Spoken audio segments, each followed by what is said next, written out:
Hello, friends. So if retirement in America feels broken, where exactly is it breaking? Let's go deeper into the real traps people are falling into every day. Start with the gig economy. As of 2024, over 36% of the U.S. workforce is engaged in gig, freelance, or part-time work, according to Gallup and the U.S. Census Bureau. That's more than 1 in 3 workers with no employer-sponsored retirement plan, no health care, and no financial safety net. These workers don't get 401k matching. They don't earn pension credits. And most aren't even aware of options like solo 401k, SEP IRAs, or backdoor Roths. That's not just a knowledge gap, it's a structural gap. And it's pushing millions toward a future with no predictable income past 65. Now compare that to Europe. In Austria, even part-time or gig workers accumulate public pension credits through baseline taxation. In Finland, any worker who earns a wage, even temporarily, contributes automatically to a centralized earnings-based pension system. No forms, no confusion, just contributions and coverage. And here's a sobering stat. According to Pew Research, 61% of gig workers in the U.S. say they're not financially prepared for retirement at all. Many don't even know where to start. But it's not just gig work that's making things harder. Let's talk about gender inequality in retirement. According to the National Institute on Retirement Security, NIRS, women are 80% more likely to live in poverty during retirement than men. Why? Because women often earn less, live longer, and are more likely to take career breaks to care for family.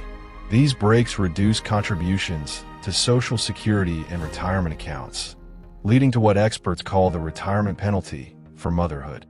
Meanwhile, European systems, like those in Germany or Norway, factor in time spent caregiving when calculating pension credits.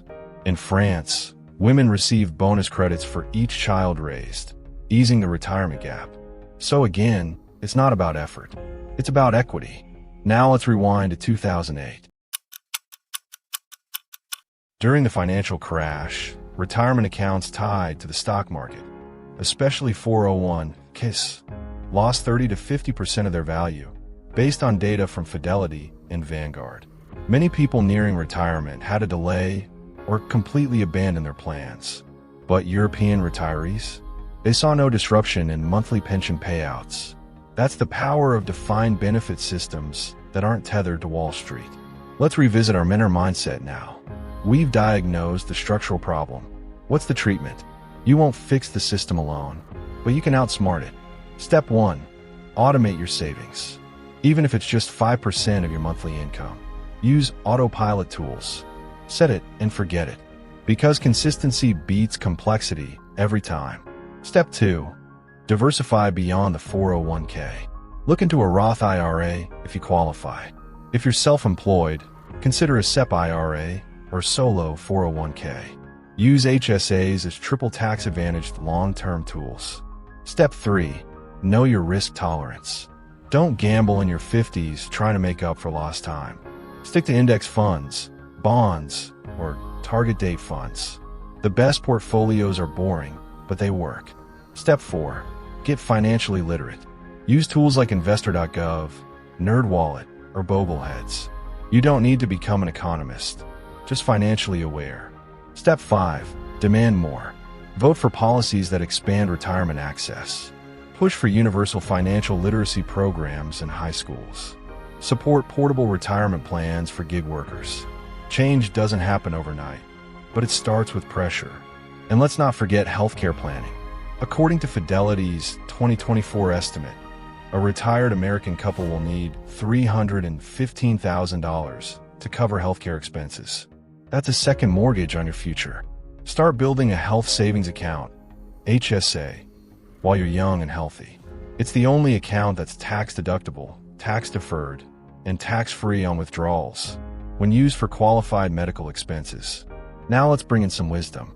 Warren Buffett once said, "Someone's sitting in the shade today because someone planted a tree a long time ago." That tree doesn't have to be massive. It just needs to be planted early and watered consistently. Ray Dalio puts it even more bluntly. If you don't own a share of the future, you don't have a say in it. So what does owning a share of the future look like? It looks like knowing your numbers, setting a budget, understanding your retirement gap, opening an IRA, automating contributions, making your money work even while you sleep.